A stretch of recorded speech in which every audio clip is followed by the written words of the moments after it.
European Commission President Ursula von der Leyen reaffirmed the bloc's full support for Lithuania during her visit to the country on Monday, stating the nation was being tested by Russia. According to Associated Press, von der Leyen made the comments during a trip to Medininkai along the border with Belarus as part of her tour of EU nations bordering Belarus and neighboring Russia. Europe fully stands with Lithuania as a frontline state, she said after touring the border in a helicopter alongside Lithuanian President Gitanas Nausedaat. You live under geopolitical and economic pressure, as well as constant military and hybrid threats, she added. On Monday, a plane carrying von der Leyen was hit by radar jamming over Bulgaria in a suspected Russian operation. A spokesperson confirmed the incident on Monday. The plane landed safely at Plovdiv airport. Von der Leyen will continue her planned tour, which includes visits to arms factories and border installations, according to the Commission spokesperson Ariana Podesta.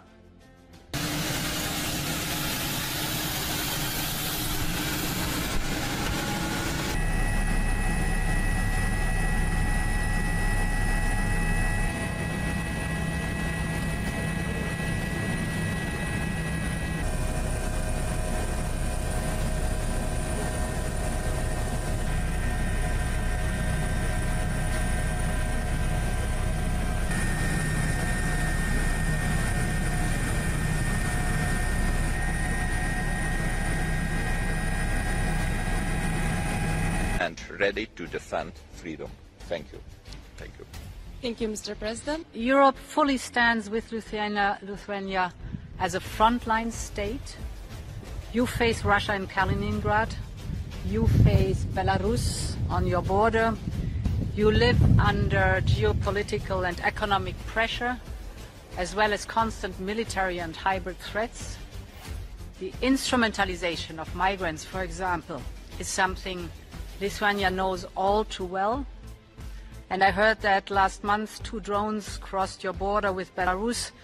All in all, let me reassure you that as Lithuania is being tested, Europe as a whole is being tested, we are with you in all possible ways, and this is also one of the reasons why I'm very glad to be here with you today. So, ask a question and tell to whom you address it. During the autumn-winter campaign, Russian occupiers will try, first of all, to resolve the issue of advancing to the Slavyansk-Kramatorsk agglomeration. This opinion was expressed by the director of the information and consulting company Defense Express, Sergei Zgurets. The Pokrovsk direction remains the most difficult. The goals that the enemy set for the summer campaign, which began there at the end of May, they have not actually been achieved. Because the course to the Slavyansk-Kramatorsk agglomeration, which was the most important for the enemy and remains the most important, is in fact being achieved extremely slowly. In 2024 and 2025, Russia was able to capture less than 1% of our territory, he said on air at Espresso.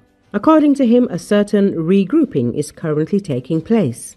We expect the beginning of the autumn-winter campaign, where the enemy will also try to first of all resolve the issue of advancing towards the Slavyansk-Kramatorsk agglomeration, where the capture of Pokrovsk is extremely necessary for the enemy, the analyst said.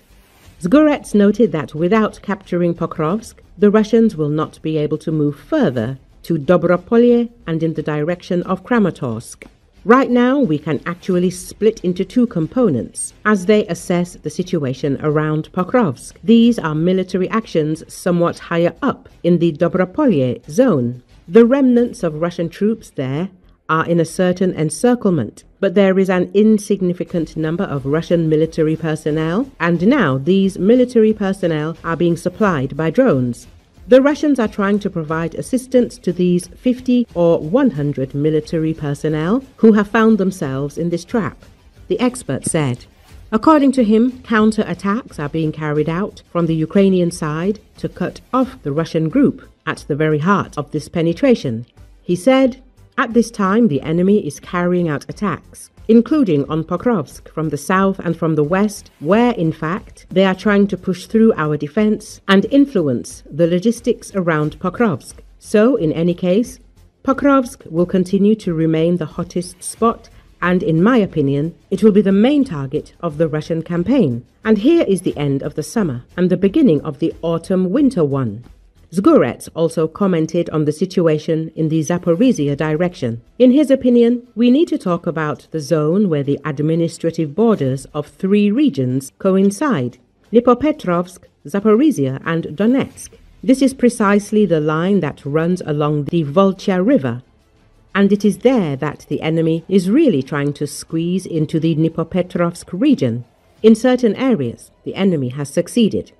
And when we talk now about such a specific intrigue or the dynamics of current actions, then there are actually 2 settlements there.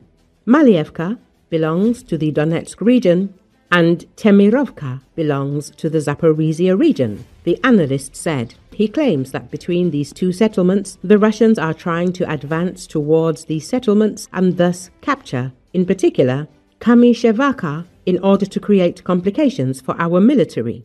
In any case, this direction is not as active as Pokrovsk on the one hand, but I would put it in second place in terms of the intensity of military actions and the enemy's desire to advance in the Dnipropetrovsk region to create threats from the Zaporizhia direction for the Zaporizhia front, and actually to create risks when he tries to advance north, just like Pokrovsk, to the highway that supplies this settlement from the west.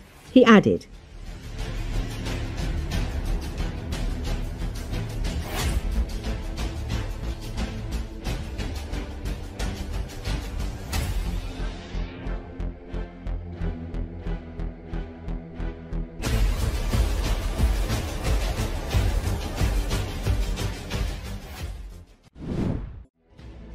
Fighters of the Special Forces Unit of the Main Intelligence Directorate of the Ukrainian Ministry of Defense detected and struck air defense systems and radar stations belonging to the occupying Russian army in Crimea.